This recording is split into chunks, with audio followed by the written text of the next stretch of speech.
এক ছিল ছোট্ট মেয়ে, নাম ছিল মিমি। সে ছিল ভীষণ হাসিখুশি আর প্রজাপতির মতো চঞ্চল। একদিন সে তার বাগানে বসেছিল, হঠাৎ দেখল একটা ছোট্ট পাখি খুব মনমরা হয়ে বসে আছে। মিমি পাখির কাছে গিয়ে নরম গলায় জিজ্ঞেস করল, কি হয়েছে বন্ধু? মন খারাপ কেন? পাখিটা ডানা ঝাপটে বলল, আমার বাসাটা ভেঙে গেছে, আমি কোথায় যাব বুঝতে পারছি না গি। মিমির খুব মায়া হল।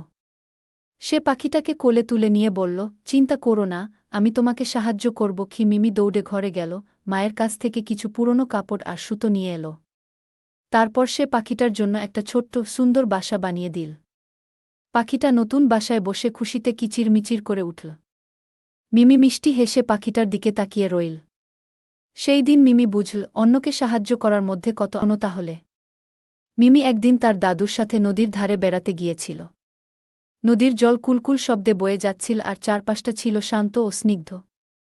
হঠাৎ মিমি দেখল নদীর জলে একটা ছোট্ট কাগজের নৌকা ভেসে যাচ্ছে।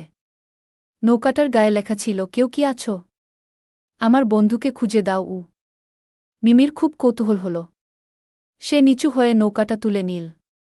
দাদু জিজ্ঞেস করলেন, কি হয়েছে মিমি? মিমি বলল, দাদু, এই নৌকাটা বলছে ওর বন্ধুকে খুঁজে দিতে। কিন্তু ওর বন্ধুকে তা তো লেখা নেই। দাদু হেসে বললেন, হয়তো ওর বন্ধুও এই নদীর পাশেই কোথাও আছে। তুমি একটু আশেপাশে খুঁজে দেখো তো গু। মিমি নৌকাটা হাতে নিয়ে নদীর ধার ধরে হাঁটতে লাগল। কিছুক্ষণ পর সে দেখল একটা গাছের নিচে একটা ছোট্ট ছেলে বসে আছে, আর তার মুখে রাজ্যের চিন্তা। মিমি ছেলেটার কাছে গিয়ে জিজ্ঞেস করল, তোমার কিছু হারিয়ে গেছে? ছেলেটা মুখ তুলে বলল, হ্যাঁ, আমার একটা প্রিয় কাগজের নৌকা হারিয়ে গেছে। সেটাতেই আমি আমার বন্ধুর জন্য একটা চিঠি পাঠিয়েছিলাম গু। মিমির মুখে হাসি ফুটে উঠল।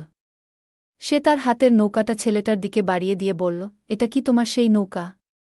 ছেলেটার চোখ আনন্দে চকচক করে উঠল। সে বলল, হ্যাঁ, এটাই। অনেক ধন্যবাদ। ছেলেটা মিমিকে তার বন্ধুর ঠিকানা বলল আর বলল যে সে নৌকাটা দিয়ে তার বন্ধুর কাছে ক্ষমা চাইতে যাচ্ছিল। মিমি আর ছেলেটা মিলে তারপর একসাথে বসে অনেক গল্প করল। এই গল্পটাও কি ভালো লাগল?